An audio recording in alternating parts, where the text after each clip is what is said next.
હા તો બધાને જોઈએ દ્વારકાથી સૌથી પહેલા તો હું જઈ રહ્યો છું ફટાફટ રોડ ઉપર કારણ કે એક મારો ભાઈબંધ અડધો કલાકથી મારી વાટ જોઈ રહ્યો છે. હા તો ભાઈબંધના બાઇકમાં બેહીને આપણે આવી જાય ટોલ ટેક્સ છે કારણ કે ઓય એક બીજા રેડિયાલ ભાઈબંધને લેવાનો છે.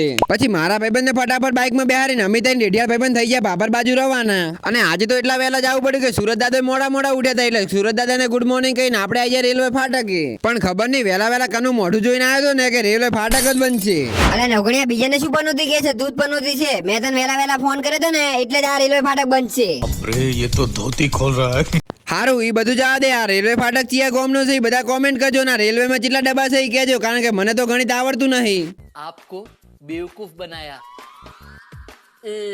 ફાઇનલી વહેલા અમે આવી ગયા બાબર શહેરની અંદર અને એટલા બધા વહેલા આવ્યા છે કે ના પૂછો વાત. હજી તો બાબર શહેર પૂરી તરફ ખુલ્યું નહીં એટલે કે આપણે આવી ગયા ભૂષીની એકેડમી એટલે કે બલિદાન એકેડમી ની અંદર. અને આ એકેડમી ની અંદર અમને 1600 મીટર રનિંગ ની પ્રેક્ટિસ કરાવી સાથે જ પુલઅપ્સ પણ મરાવ્યા. સાથે અમારું મેડિકલ ચેકઅપ પણ કરાવ્યું એટલે કે આર્મીને લગતી છે જે પ્રોસેસ આવે બધી અમને કરાવવામાં આવી હતી.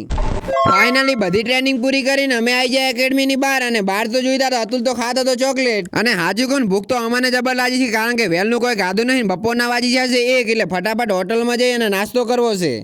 तो क्या नाचो मैं? અને રૂની થી બાબર બાજુ જવા નીકળે ત્યાં તો વચમાં આવી ગયું જોગણી માતાજીનું મંદિર એટલે ફટાફટ મેં કરી નાખ્યા દર્શન. સવારે તો દર્શન કરવાનો ટાઈમ મળ્યો નતો અને આજે હતો રવિવાર એટલે કેટલા યાત્રાળુ પગપાળા યાત્રા કરી અને દર્શન કરવા આવતા હતા. પછી અમે આવી ગયા બાબરમાં અને બાબરમાં તો હું પહેલી વાર આવ્યો છું એટલે ફટાફટ અમે બધા બજારમાં ફરવા લાગ્યા. અને આપણા બાબર શહેરમાં સૌથી વધારે દુકાન કઈ ફેમસ છે એની આઈડી કોમેન્ટ કરી નાખજો એટલે નેક્સ્ટ ટાઈમ હું બાબર આવીશ એટલે એ દુકાનની મુલાકાત જરૂર કરીશ. પછી અડધો કલાક રખડ્યા પછી અમે આવી ગયા હોટલની અંદર કારણ કે હવે જોરદાર ભૂખ લાગી હતી અને અમારા પૂરણભાઈને તો એટલી બધી ભૂખ લાગી હતી કે ઘડી જેવું અડું કરી નાખ્યું હતું.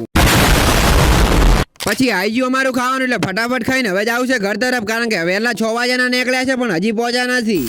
પછી ફાઇનલી હું આવી ગયો ઘરે અને ઘરે આરામ કરવાનું વિચાર્યું પણ આપણે આવી ગયું એક કામ વચમાં એટલે આપણે ફટાફટ જવું પડ્યું ગામમાં અને આપણે કરવાના છે માતાજીએ પેડા એટલે હું આવી ગયો તો પેડા લેવા માટે અને પેડાને પેક કરાવીને હું જતો તો ઘર તરફ. ત્યાર તો મને મળી ગયા આપણા બે ભાઈબંધો અને આ છે આપણો માહી ભાઈબંધ. એના ટૂંક સમયની અંદર લગન છે એટલે આપણે તો ફટાફટ લાડવા ઉડાડવા જતું રહેવાનું છે. પછી સાંજના સમયે આપણા ખેતરમાં આવી ગયું ટ્રેક્ટર એટલે આપણે આવી ગયા પોણી હાલવા માટે. બસ આજ માટે આટલું જ. મળીએ આપણે કાલના એક નવા બ્લોગ સાથે. ત્યાં સુધી બધાને બાય બાય.